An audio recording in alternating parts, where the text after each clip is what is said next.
Welcome, Wise Women Forward listeners. Our guest today, friend of mine, Susanne Goldstein, is a consciousness architect, storyteller, and feminine leadership mentor with over 30 years at the intersection of business, behavior, and bold reinvention.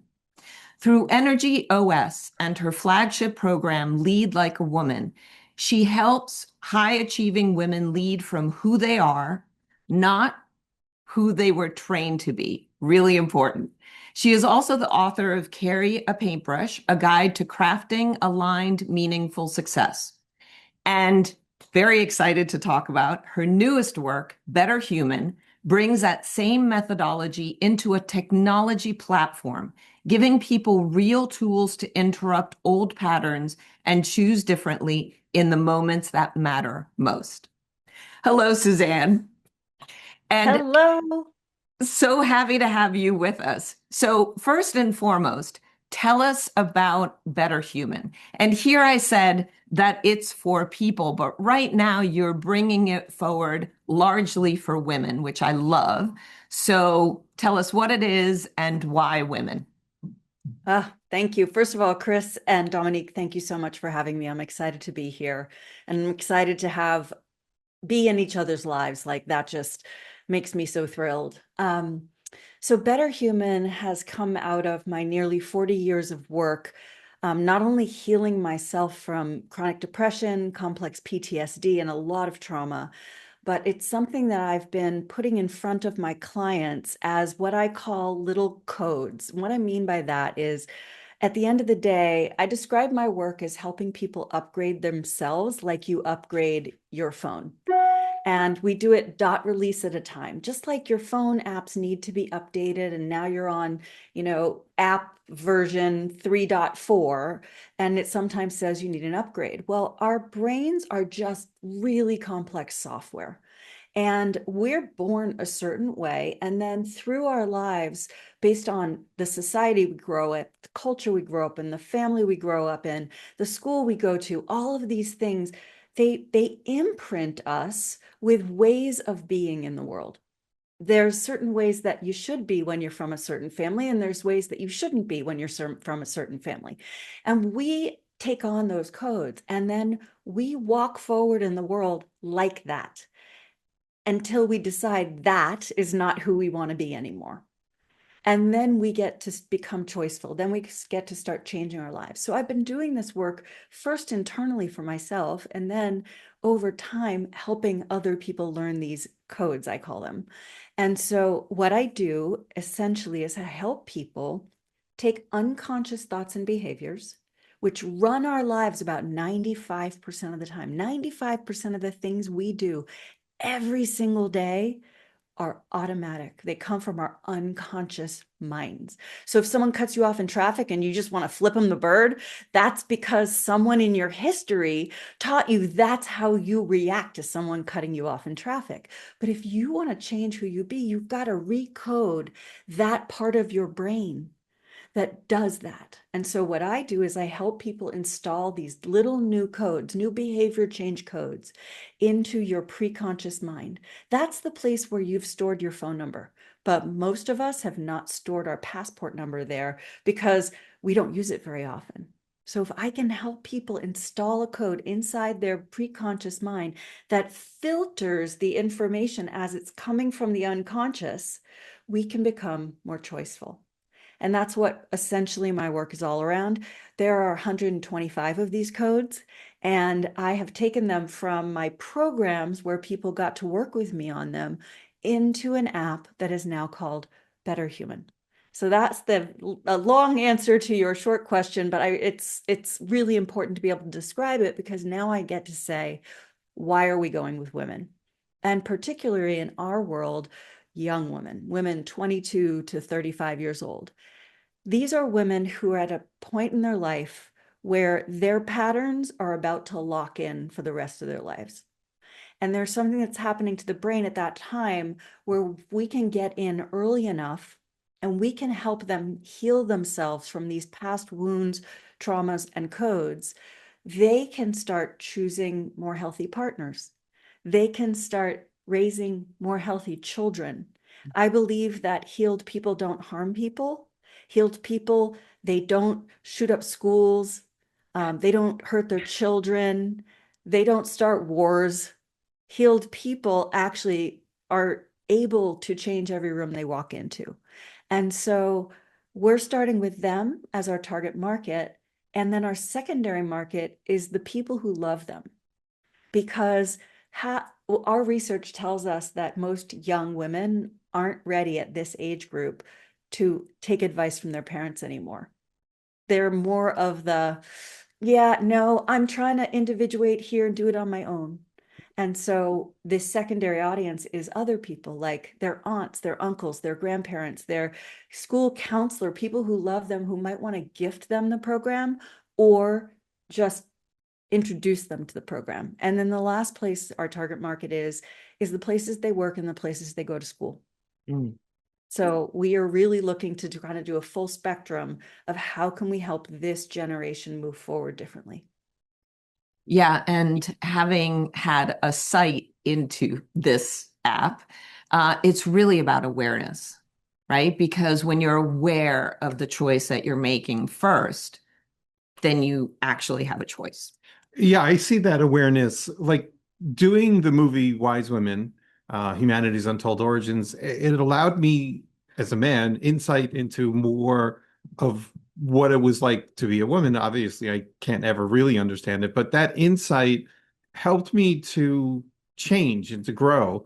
And it also made a lot of other situations finally become obvious to me. Like one of the things was that how gracious women are in general in most situations. And, there were a lot of times when I thought I was being really cool, but it was actually just women being nice to me and I was being a fool.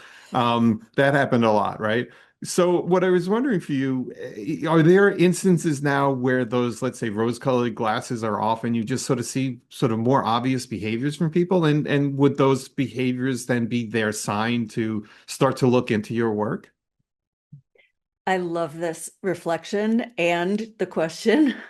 Because it's so true. Like we are walking around with glasses on that are coloring our world based on the perception and the perspective that we were given early in life. And look, the male brain and the female brain are very different. I am a huge fan of Luann Brizendine, who's in your film, and her work and the difference between the male brain and the female brain educated me so much on things that I wanted to learn about. My gift and my curse, I say it's both, is that I can see people's wounding when I meet them. Mm. And I know what they need to work on. Not because I'm some magician. It's that when you've done 40 years of working with humans, you recognize facial patterns, you understand, micro expressions, you can see energy, you can feel what they're going through. So yeah, sometimes I walk through the world and I'm like, oh my God, if we could just all become more choiceful, and that would change everything. And so what I try to do is not get frustrated that we're not all there yet, because it would be such a beautiful world. I mean, we all know from hanging out with people who are conscious and open and kind that when you're with those kinds of people, your life is so yummy and delicious. Pre-show, we were talking about the idea of like feeling tingly inside, but still excited for the next sleep. It's like the tingles are there all the time when you're surrounded with those kinds of people. And then you go out and, in the Harry Potter world, they call them muggles. It's like people who just aren't that aware. And so, Dominique, you made reflection to choice. Choice is where my work starts. I teach a concept called the millisecond technique, which is about learning how to take any stimulus that comes at you and pausing for a millisecond before you react so that you can learn to respond. And anybody who can learn this millisecond technique, it's the first code everyone learns inside Better Human, and it's free. We give the first 3 codes away for free for everybody. Because we believe that these are so crucial to humanity that we want everybody to get them. But when you understand choice, everything becomes a choice. What you eat becomes a choice. Where you go becomes a choice. Who you hang out with becomes a choice. And it's an intentional choice, not a reactive choice. Yeah. that idea of that millisecond of choice, personally is so important to me, because in my life, and especially over the past 10 years, I've realized that certain stimuli bring on a defense, like no matter what, rather than acceptance, realization, looking at what it is that's been said to me. No, like, "Arr!" And my defense can be pretty Italian and forceful. Um, and when I first learned of this, because of what I've seen women go through watching the film and what I went through making the film, and the realization of how much of the patriarchal gaslighting we still have at this point, and we're untying our tongues. That's when I went to Suzanne and I'm like, how about some wise women in there too? So, what, I'm bringing that in. Have you seen in your, because you've gone through a lifelong of healing yourself, have you seen through your menopausal journey where some things got untied that you hadn't even realized were tied? Oh, yes. In so many ways. It's interesting. I don't know exactly when I went into perimenopause or menopause, postmenopause. It was just a journey of, hormones doing this, that, and the other thing. And also at the same time, me continuing my journey of waking up. So when I was 40, I had a very scary health issue. I was told by a neurologist, excuse me, that I was a cough away from being a quadriplegic. I had to have my neck rebuilt. And there was a lot of crazy that happened after that. And um, I realized and learned from someone I was working with at the time, a therapist I was working with, that at age 40, there are different things that happen in the female brain that open them up to being able to process deeply held emotions that have been kind of pushed down for a long time. And I would say starting at 40, the progression of my awareness became wider and wider. And, every year or every couple years, there was just these big unlocks. I had unlocks about everything from what I call my own victimization. I used to wear victim glasses all the time. And it was like, what would happen if I just took them off and saw the world through a different view? Yeah. And I would start to slowly peek over the rim of my victim glasses and start to see, because truth be told, I was a victim, but doesn't mean I had to live as a victim.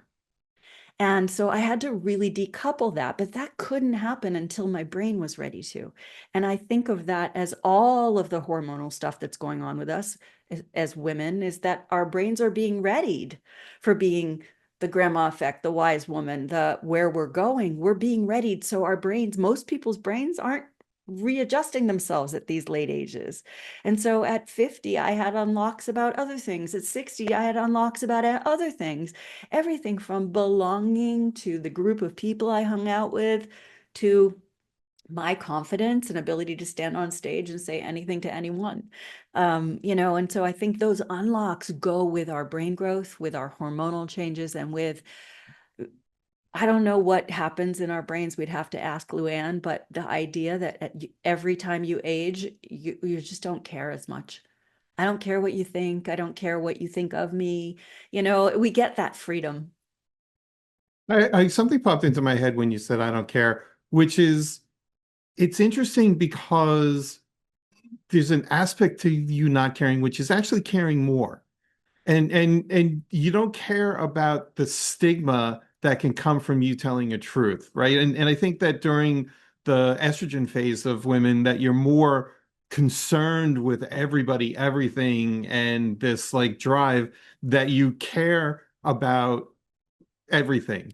And it's like the because I see women, you don't lose the ability to care for what's good, what's best, what's great for society. You just care less about people wanting to suppress you or their reaction to it. I also noticed that there are some things that I look at people transforming with or unlocking that can happen really quickly, and other things that take time. But I do think that people in general have this underlying, and a lot of people are joining us at these podcasts because they want to transform, they want to find these unlocks, but they may fear that it's too hard or too intense or it will take too long. And I don't think that's true. Do you think that's true, that it's too hard, too intense, takes too long? Well, one of my objectives is to shorten that cycle for people because it took me decades.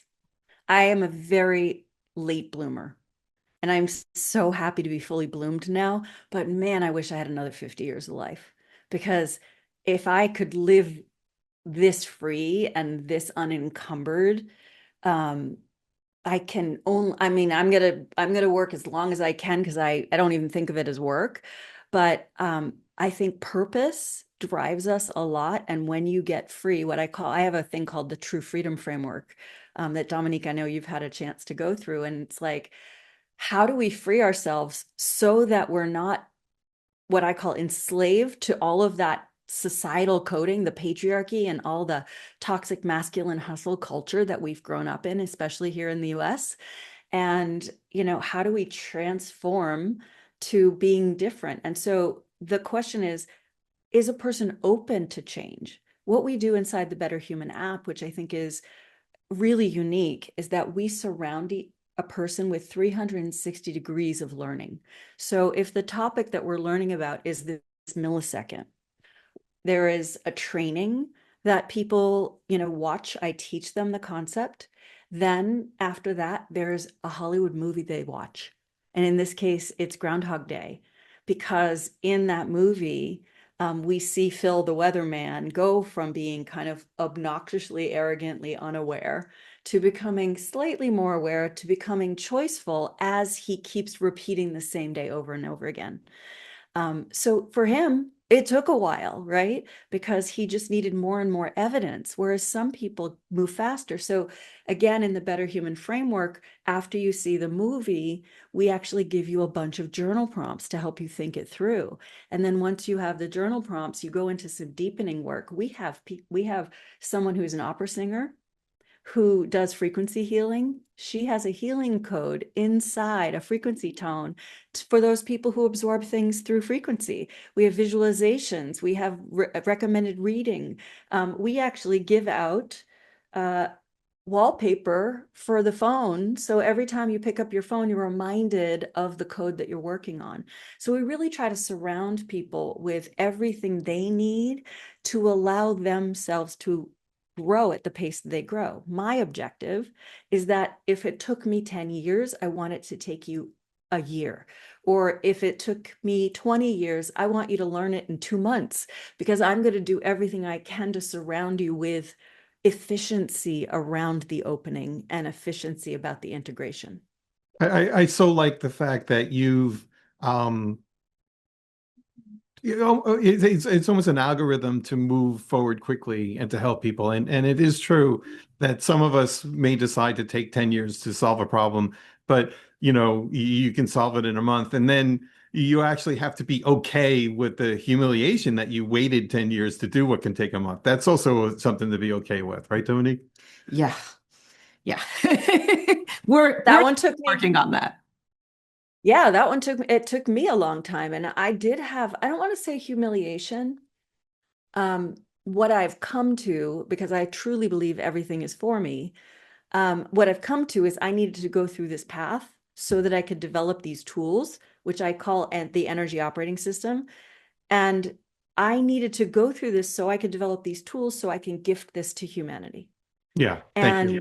And that is how I live it, because otherwise I can go, oh my God, Susanne, I have dated more toxic men who were abusive than I can count on two hands. And it's because I kept going for what I knew. And that wasn't the thing that was going to make me happy. So I had to figure out me. And, I'm single. And it's very funny. People are, why are you single? Why are you single? I'm like, because any man that was going to come into my life at this point, he's not competing with another man. He's competing with my complete freedom and peace. And that is a lot. Yeah. Wow. So, does the Better Human app have a community aspect to it? Or if not now, will it? So that women can also commune around the codes, the steps, what they're going through, etc. Yeah, thanks for that question. We actually do have a community already. Our beta is open. And if anybody wants to go to it, they can go to www.betterhuman.life and just sign up for free. We have an area where people can go and give us, feature suggestions and stuff like that. But there is a community. We're activating them right now. We literally opened the beta 2 days ago. And it's really exciting because in the community, we have pillars of learning. And so you can be in a general community thread, but you can also be in one of the 5 pillars. And those pillars are around becoming aware, tuning my emotions, aligning my energy, designing my future. And I'm forgetting the 5th one right now, but it'll come to me in a minute.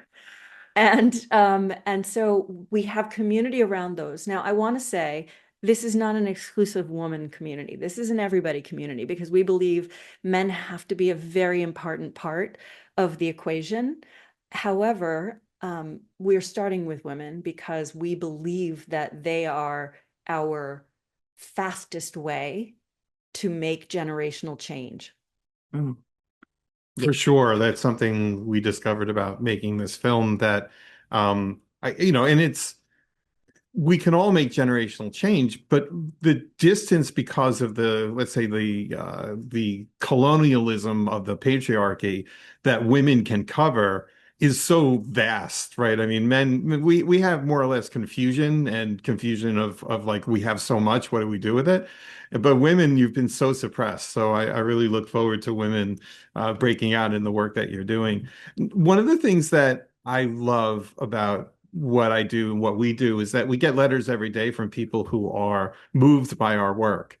And we get to see that. Does that happen for you as well? And do you want to talk about that a bit? Sure. I have amazing things that happen when people truly break through and they realize who they were and who they are. And I've gotten,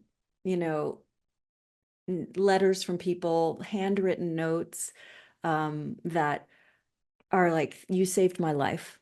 I've actually heard that. And I I have no hubris about this and no ego about this. This person changed their own life and they are saved themselves.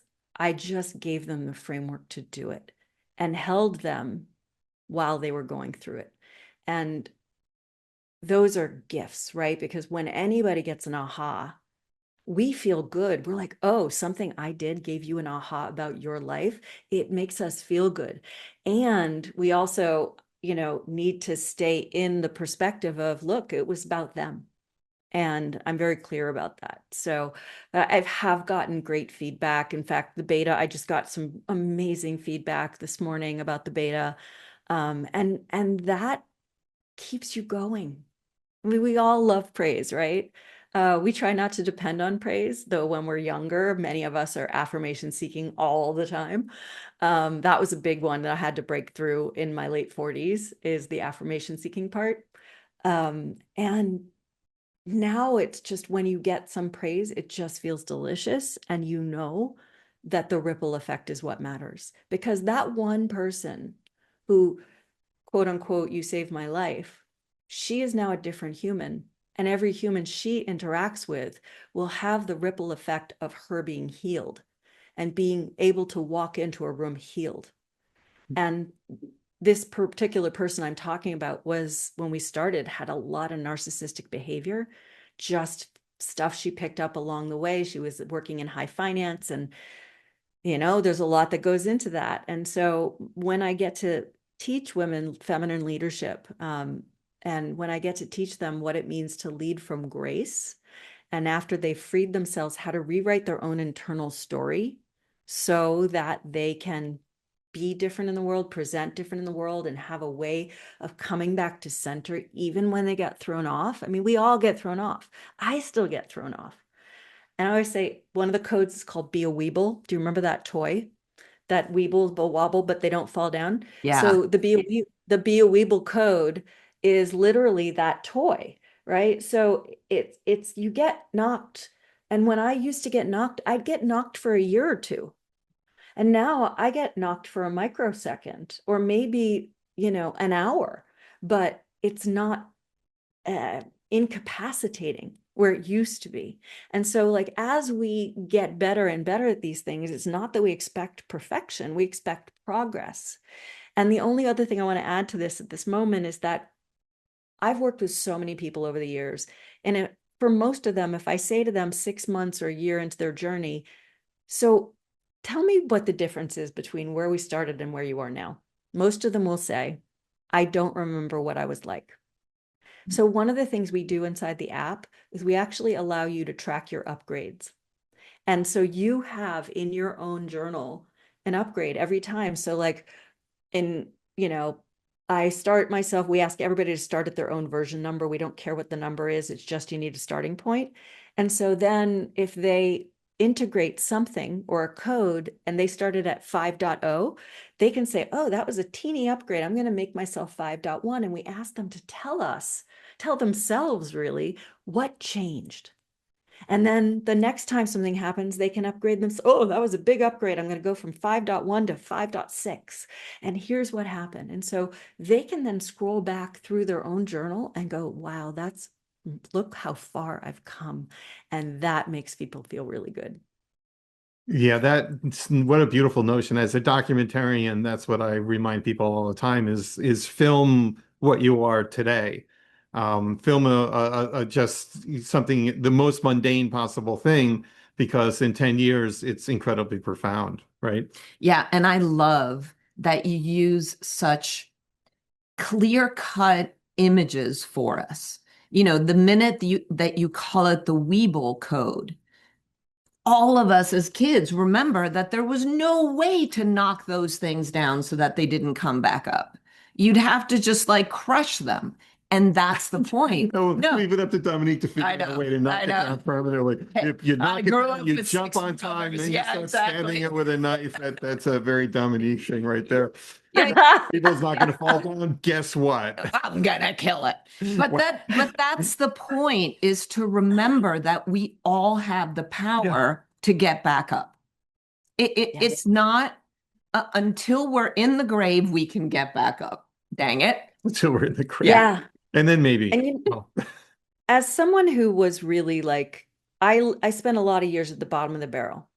I had a deeply intimate relationship with sadness and fear. They were my colleagues, my best friends, the people I hung out with the most. And I didn't know there were other people. I didn't know there were other emotions. I really was very emotionally stunted. And I remember when I was in therapy years and years ago, and my therapist is like, I think we need to teach you how to be angry. And I was like, that's a wasted, stupid emotion. Why would I do that? Well, I didn't understand that anger could be healthy. And so as we grow and as we learn these things about ourselves and the healthy version of stuff, right? It's not that so many things that we're doing are horrible. It's that we're not doing them from healthy choice. We're doing them from reactive choice. And so, which is actually not even choice, it's just a reaction. So yeah, I think that we have an opportunity with people to give them simple frameworks that they can practice over and over again until they integrate it into their life. And next time they weeble, they can remind themselves that it doesn't have to be permanent. And here's the example I use for that, because I think it's really potent. When you get to a certain age in life, you might need to have a stress test for your heart. And a stress test, we often think of like them hooking you up to machinery and putting you on a treadmill and making you run really hard or on a bicycle. And that's true. But what they're looking for is your heart rate where you started. And then they look at your heart rate when it got high, but not because they care that much. What they care about is how quickly your heart rate gets back to baseline. That indicates heart health, right? Same with the Weeble. If you Weeble down and you stay down for 2 years like I used to, my heart health, my emotional health was not high. Yeah. But if I can Weeble quickly and get back to center, my heart health, my emotional health is high. Yeah. Cool. Weeble Right. quickly. That's Yes, that's a exactly. term that I didn't actually Yeah. consider important, but now it's just totally profound. Yeah. I love it. Thank So you. we call this podcast Wise Women Forward. So what I want to ask you is, what does that bring to mind for you? What do you think about with wise women coming forward? You know, I think we're living in an amazing time right now because so many women have decided to reject the way things are. And part of wise women coming forward is that, you know, everyone from Halle Berry to Sharon Stone to all of these big people, plus, uh, you know, Jacinda Ardern, who was the Prime Minister of New Zealand, having a baby while in office. Like, we're just seeing women in a very different way. We're also experiencing time where a lot of people are trying to take away women's rights because they don't like this idea. They're not happy that women are like, oh, by the way, we don't want to play in your sandbox anymore. Yeah.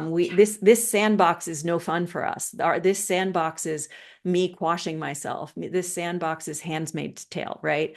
I don't want that anymore. I always talk about when women came into the workforce for real in like the late 60s, early 70s.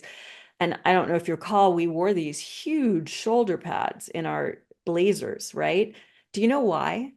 Any idea why we did this? We were competing with the men in boardrooms, weren't we? Like showing that kind of big refrigerator body. Yeah, it was that and something even more crucial. Ooh. Think about it. We're sitting at the table and we're this big. Mm. And the man next to us is already taking up. I'm just looking at the two of you. Chris is wider than you are, Yeah. right? So at the table, I'm not taking up enough space to have gravitas until my shoulder pads make it look like I'm bigger than I am. Oh. Because how many times has a woman been at the conference table and she says something really important in the conversation? No one hears her. And then a guy says the same things 5 minutes later and everybody cheers. And by the way, every single woman I've ever worked with in my life has had this experience. Where we start to change is when there's a male ally in the room that raises their hand and says, that was a great idea when Dominique said it 5 minutes ago. Yeah. Right? Until we get more allies like that, women have had to do these things like wear shoulder pads. Well, now we're done. There are just too many of us now that are done. And we're in positions of there's this transfer of wealth happening, which I think we cannot talk about women forward until we talk about the wealth transfer. So we often talk about how we are not happy with all these, tech bro billionaires and the things that they're doing to our world and in our world. And yet many of them have donor advised funds or family offices, and they don't have time to direct the money. So who's directing the money? Their wives, their sisters, their aunts, their moms, their grandmas. Those are the women directing the money for the most part. So can you imagine if we get to those women and we help them awaken even more? And we start to teach them and show them how they can take all this money that they are now stewards of and put it to work. And, Mackenzie Scott, former wife of Jeff Bezos, this is exactly what she's doing. She is showing us exactly what can happen. Same with Melinda French Gates. Is that her name? Melinda French Yes. Gates? Yep. Same thing. They are showing, all right, I'm taking my half of the money and this is what I'm going to do with mine. What are you doing with yours? Right. And I love watching this. So Wise Women Forward to me is wise women stepping forward and going, all right, no one ever taught me a lot about money, finance, investing, but I'm going to go educate myself because this is a way I can have impact. Or no one taught me that my voice matters. I can step forward even if it's scary, and I can say what I want to say because I don't really care about the repercussions. You don't like me afterwards, so don't like me. But we've spent so much of our lives, and Chris, I didn't know it was in the estrogen cycle. That is my own lack of education around what's influencing what from a chemical standpoint. But like the fact in our estrogen era, when we're serving others, raising children, and been taught to serve our partner in the household, when we get to the point where we're not doing that, I love watching my mom. My parents are 91. My mom supported my dad. She worked, but she supported my dad. And now my dad puts the dishes in the dishwasher at 91. And she's like, I'm not cooking. So where do you want to order from tonight? I love it. I just think it's the best thing ever. So, there's a lot of possibility. I have a lot of hope. Of course, there's a lot of anxiety going on right now. And I think what we need to do is tap into what's possible for wise women in the future and forward and take all of that and just know that in the long arc of history, things will work out. Yeah. Woohoo! Yeah. I have wanted to yell woohoo Well, through what you said. Oh yeah, well, I mean, they do work out, and they work out also because of our intention to do the work so that they work out. Yeah. And Susanne, your work is so vital for that. We're so grateful that you have it there. We're going to include links for you to find out all of what she's up to. We'll also have links for our website for our movie, Wise Women Humanity's Untold Origins. A lot of people have said, how are you going to do this go-to-market strategy? And I don't know about you guys, but social media is a little bit crazy right now. It used to be, especially like during the pandemic, you could throw out an offer on social media and it was like fishing in a barrel, right? Yeah. It was just so easy, right? It's different now. And so instead of building through like marketing platform stuff, we're actually building 2 ambassador cores, one for our younger cohort and one based on Dominique's suggestion, let's do a cohort for wise women. Our ambassadors are going to help us fill the seats inside the app. The app is going to be free for quite some time before we even institute a revenue model. And so you get to come in, and if you're an ambassador, you get to earn credits, and those credits are going to be converting into some really cool things for the women who earn them in the system by being an ambassador. So I can't say more about that until we get all the dots and I's and T's crossed and dotted, or whatever that expression is.